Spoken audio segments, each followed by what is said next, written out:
بعض اوقات حقیقت کسی بھی افسانے سے زیادہ حیران کن ہوتی ہے۔ سورہ نجم کی ایک آیت ہے وَأَنَّهُ هُوَ رَبُّ الشِّعْرَىٰ، اور صرف وہی شعراء ستارے کا رب ہے۔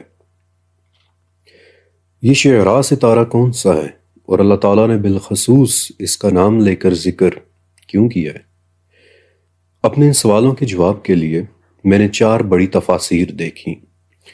اور مجموعی طور پر مجھے یہ جواب ملا کہ شعراء مرزم الجوزاء ستارے کا نام ہے، اور یہ کہ عرب کے کچھ قبائل مثلا بنو خزاع وغیرہ اس کی پرستش کیا کرتے تھے، اور بس اتنا ہی۔ لیکن پرستش تو کئی اور ستاروں کی بھی ہوتی رہی ہے، تو پھر اللہ تعالیٰ نے بالخصوص شعراء کا نام ہی کیوں لیا؟ اور یہاں سے شروع ہوتی ہے ہماری آج کی کہانی، جس کے متعلق میں نے ابھی کہا تھا کہ بعض اوقات حقیقت کسی بھی افسانے سے زیادہ حیران کن ہوتی ہے۔ اکتوبر 1946 کی بات ہے کہ افریقہ میں ایک اینتھروپولوجسٹ رہا کرتا تھا، مارسیل گریول۔ اینتھروپولوجسٹ یعنی کہ وہ شخص کہ جو انسانی کلچرز کو اسٹڈی کرتا ہے، انہیں سیکھتا ہے، انہیں جانتا ہے۔ مارسیل نے کسی دور دراز کے گاؤں میں رہنے والے ایک بوڑھے راہب کے متعلق سنا کہ جو آنکھوں سے تو اندھا تھا، لیکن اپنے علاقے میں وہ ایک عقل مند اور بہت زیادہ علم رکھنے والے انسان کے طور پر جانا جاتا تھا۔ اور مارسیل کے دل میں بھی خیال پیدا ہوا کہ وہ اس بوڑھے نابینا راہب سے جا کر ملے، بالکل ویسے ہی کہ جیسے قدیم کہانیوں کی کتابوں میں ہوتا ہے۔ بوڑھے راہب سے ملنے کے لیے مارسیل نے کئی مرتبہ کوششیں کی، اور بالآخر اسے ایک موقع مل ہی گیا، اور اس طرح اگلے 33 دن تک مارسیل اس راہب کے پاس رہا اور اس سے اس کے قبیلے کے قدیم علوم سیکھتا رہا، اور پھر فرینچ زبان میں اپنی ایک کتاب شائع کی، لغنال پال یعنی دا پیل فاکس، یعنی ایک پیلی لومڑی۔ بوڑھے راہب نے مارسیل کو ہزاروں کی تعداد میں وہ باتیں بتائیں جو اس نے اپنے بڑوں سے سن رکھی تھیں، اور ان میں سے ایک بات یہ تھی کہ رات کے وقت آسمان میں ایک ستارہ نظر آتا ہے، سب سے چمکدار ستارہ، اور راہب کی زبان میں اس ستارے کا نام تھا سیگیتولو۔ مگر راہب نے ایک بڑی ہی عجیب بات اور بھی بتائی کہ سیگیتولو اکیلا نہیں ہے، بلکہ اس کے ساتھ 2 جڑواں ستارے اور بھی ہیں، یاتولو اور پوتولو۔ دونوں جڑواں سیگیتولو کے گرد گھوم رہے ہیں، اور جب بھی یہ اس کے پاس آتے ہیں تو سیگیتولو تیزی کے ساتھ جگمگانے لگ جاتا ہے۔ جب مارسیل نے اپنی کتاب شائع کی اور جب اس کی یہ کتاب یورپ تک پہنچی، تو اس وقت کے سائنسدانوں نے کہا کہ مارسیل یا پھر بوڑھے راہب نے جھوٹ بولا ہے۔ ہو ہی نہیں سکتا کہ دور دراز جنگلوں اور دیہاتوں میں رہنے والے ان لوگوں کو یہ بات پتا ہو کہ وہ ستارہ اکیلا نہیں ہے۔ راہب اور اس کے بڑوں کے پاس ایسی کسی ٹیکنالوجی کا سوال ہی نہیں پیدا ہوتا تھا کہ جو انہیں یہ بتا سکے کہ سیگیتولو اکیلا نہیں ہے۔ اب تقریباً اسی وقت کی بات ہے کہ امریکہ میں ایک telescope maker Alvan Graham Clark رہا کرتا تھا۔ اسے ایک امریکن ریاست مشیگن کی رست گاہ یعنی ایک آبزرویٹری میں ایک ٹیلیسکوپ بنا کر انسٹال کرنے کا کانٹریکٹ ملا، اور یہ اس وقت امریکہ کی سب سے بڑی ٹیلیسکوپ ہونی تھی۔ اور جب کلارک نے اپنی وہ 18.5 انچ کی ٹیلیسکوپ انسٹال کر لی، تو اسے ٹیسٹ کرنے کے لیے کلارک نے اسے سیگیتولو پہ فوکس کر لیا، اور تب اس نے پہلی مرتبہ اپنی آنکھ سے دیکھا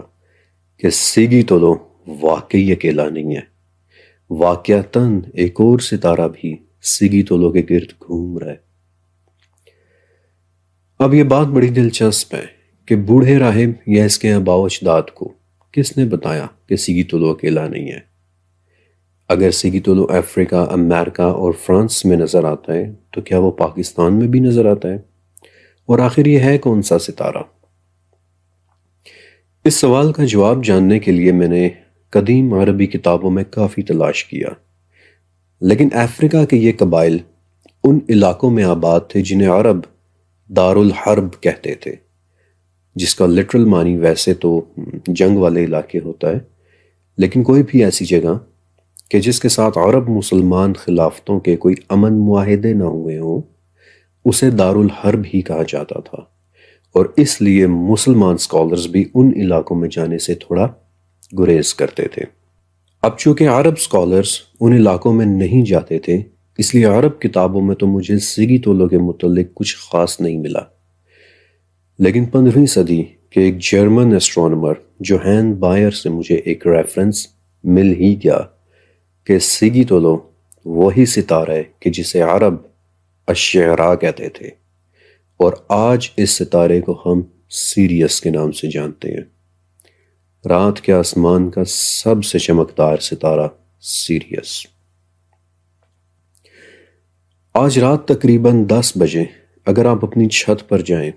تو جنوب کی طرف سیریس آپ کو سب سے بلند اور سب سے چمکدار نظر آئے گا۔ الشعراء یعنی سیریس ہماری زمین کے بہت قریب کا ایک ستارہ کہ جو ہم سے صرف 8 سال کے فاصلے پر ہے، لیکن سائز میں ہمارے سورج سے 2 گنا بڑا ہے۔ اگر آپ اپنی چھت سے اسے دیکھیں تو آپ کو صرف ایک بڑا اور ایک چمکدار ستارہ نظر آئے گا کہ جو سیریس اے ہے، جبکہ اس کا جڑواں یعنی سیریس بی اس کے گرد گھوم رہا ہے، اور چونکہ سائز میں وہ بہت چھوٹا ہے اس لیے وہ آپ کو نظر نہیں آئے گا۔ انفیکٹ سیریس بی ہماری دنیا سے بھی چھوٹا ہے، اور بغیر کسی جدید ٹیکنالوجی کے یہ ممکن ہی نہیں تھا کہ جنگلوں اور گاؤں میں رہنے والے بوڑھے پادری یا پھر اس کے آباء و اجداد نے اسے دیکھ لیا ہو کہ سیریس اے اکیلا نہیں ہے، اس کا جڑواں اس کے ساتھ گھوم رہا ہے۔ اب جب کہ مجھے یہ پتہ چل چکا کہ الشعراء کون سا ستارہ ہے، تو پھر اس کے بعد 2 بڑے سوال رہ جاتے ہیں۔ پہلا یہ کہ اللہ تعالیٰ نے بالخصوص الشعراء کا نام لے کے ذکر کیوں کیا ہے، اور دوسرا یہ کہ افریقہ کے بوڑھے راہب اور اس کے آباء و اجداد کو کیسے پتہ چلا کہ الشعراء یا پھر سیریس ایک ڈبل سٹار سسٹم ہے۔ بنو خزاعہ الشعراء کی پرستش کرتے تھے، یہ تو سمجھ میں آ گیا، لیکن میں نے آپ کو بتایا نا کہ اگر اللہ تعالیٰ نے نام لے کر الشعراء کا ذکر کیا ہے تو بات یقیناً بنو خزاعہ سے کہیں زیادہ بڑھ کر ہوگی۔ لہٰذا جب میں نے تاریخ میں الشعراء کو ڈھونڈنا شروع کیا تو اس کا ذکر مجھے 2700 سال پہلے کی یونانی شاعری تک میں ملا، مثلاً ہیسیوڈ کی نظم ارگا کائی ہیمارائی میں، یعنی کہ کام اور دن، اس میں بھی الشعراء کا ذکر ہے۔ لیکن دلچسپ بات یہ نہیں ہے، بلکہ دلچسپ بات تو یہ ہے کہ یہ ستارہ 50 مختلف ناموں سے مجھے پوری دنیا کے کلچرز میں اپیئر ہوتا نظر آیا ہے۔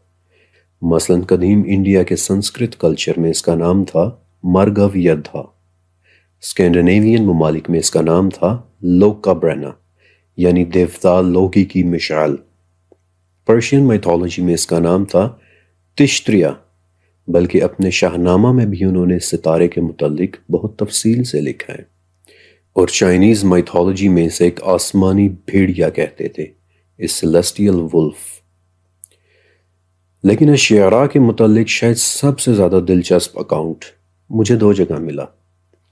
ایک تو قدیم مصریوں کے ہاں یعنی اینشینٹ ایجپشنز، اور دوسرے کے متعلق میں ابھی آپ کو بتاتا ہوں۔ قدیم مصریوں کے لیے الشعراء بہت زیادہ اہمیت کا حامل تھا، کیونکہ حیرت انگیز طور پر مصر میں الشعراء ٹھیک 1 سال بعد طلوع ہوتا ہے، یعنی 19 جولائی کو، اور ٹھیک اس کے طلوع ہونے کے ساتھ ہی دریائے نیل میں پانی بھر جایا کرتا تھا، اور یہ روٹین ہر سال اتنی باقاعدگی سے ہو رہی تھی کہ الشعراء اور دریائے نیل کے اس ریلیشن شپ کو دیکھتے ہوئے مصریوں نے تاریخ کا پہلا کیلنڈر بنایا تھا۔ یہ ریلیشن شپ ہر سال اتنا باقاعدہ اور اتنا پرفیکٹ تھا کہ مصریوں نے الشعراء کو پانی لانے والی دیوی کے طور پر پوجنا شروع کر دیا، وہ دیوی کہ جو مصر کی زراعت کو سیراب کرتی ہے، دیوی سوبٹیٹ، زراعت کی دیوی، وہ دیوی کہ جو دریائے نیل کو سیراب کرتی ہے۔ اور یوں بنو خزاعہ کے علاوہ مجھے قدیم مصر میں بھی الشعراء کی عبادت کے ثبوت ملے۔ لیکن میں نے آپ کو بتایا نا کہ قدیم مصر کے علاوہ ایک اور جگہ بھی مجھے الشعراء کے متعلق ایک بہت ہی دلچسپ اکاؤنٹ ملا تھا۔ اس وقت سینیگال اور ویسٹ افریقہ میں ایک قبیلہ رہتا ہے جس کا نام ہے سیریر، اور وہ لوگ اشیراء کو بہت زیادہ اہمیت دیتے ہیں۔ انفیکٹ یہ ستارہ ان کے نزدیک پوری کائنات کی علامت ہے، اور انہوں نے اشیراء کو علامتی طور پر 5 کونوں والے ایک ستارے سے سمبلائز کیا ہے۔ لیکن 5 کونوں والے ستارے کی علامت میں ایسا دلچسپ کیا ہے؟ میں آپ کو اکثر کہتا ہوں کہ چیزوں کے گہرے معنی دیکھنا سیکھیں، اور سیریر لوگوں کے لیے اس 5 پوائنٹڈ سٹار کا مطلب ہے کہ سب سے اوپر والا کونا خدا کی علامت، اور باقی 4 نیچے والے کونے چاروں سمتوں کی علامتیں ہیں، اور یوں اشیراء کی علامت کو انہوں نے خدا ماننا شروع کر دیا کہ دیوتا اشیراء اس کائنات کی چاروں سمتیں سنبھالے ہوئے ہے۔ اور یوں قدیم مصر، سیریر، نارڈک کلچر، انڈین کلچر، چائنیز، بنو خزاعہ اور 50 دوسرے کلچرز کو بھی ایڈریس کرتے ہوئے اللہ تعالیٰ نے فرما دیا کہ تم سب کے سب جس اشیراء کی عبادت کرتے ہو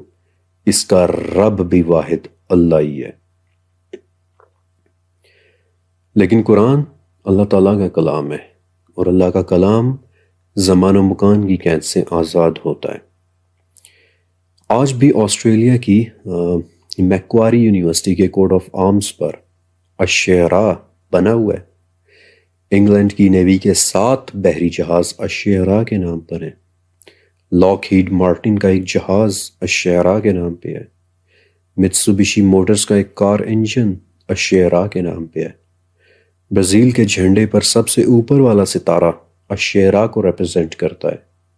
اور اللہ تعالیٰ نے 1400 سال پہلے فرما دیا کہ اس سب کا مالک صرف اور صرف اللہ ہی ہے۔